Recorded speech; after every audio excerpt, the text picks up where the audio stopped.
question is one that millions of people around the world would like to ask you, and that is, will you grant Edward Snowden political asylum?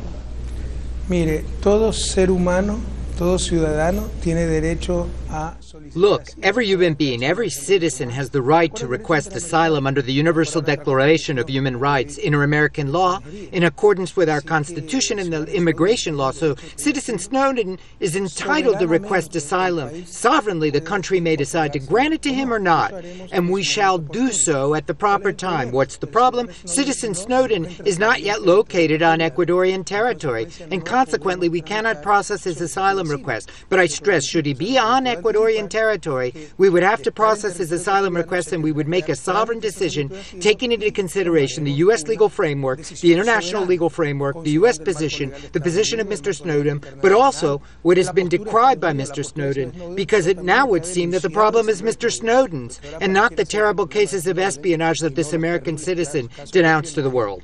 Que este ciudadano norteamericano denunció al mundo. But Snowden is in an airport without a passport. I mean, it's going to be very difficult for him to actually make it to Ecuadorian territory. Are you going to help him?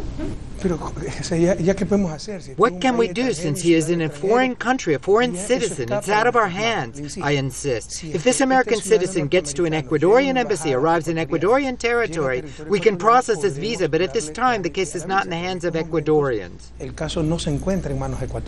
Have you been in touch, or your government been in touch with Snowden, with Russian authorities? Where is Snowden? Me parece que está en el aeropuerto de Moscú. I believe he is in the Moscow airport. After his arrival, he met with the Ecuadorian ambassador in Mexico, in Russia, to check out his personal situation, to see how he was doing. It seems he was fine physically. But I don't know if there has been any further contact. In principle, there hasn't. A few days ago, Ecuador unilaterally renounced certain trade agreements that exist with the United States. Have you been pressured by the United States? Have you been threatened by the United States?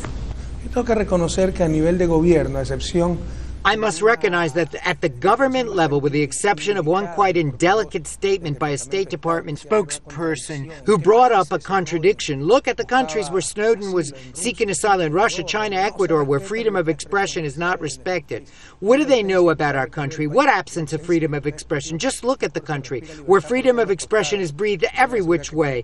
And rest assured that we don't spy on anyone unless it's organized crime. We don't accept anybody doing it. We don't consider ourselves superior to any country in the world, nor are we going to accept immorality. I must recognize at the official government level, the requests have been very courteous, very diplomatic. I believe that the problem is always the senators and representatives who want to attract attention due to their mediocrity.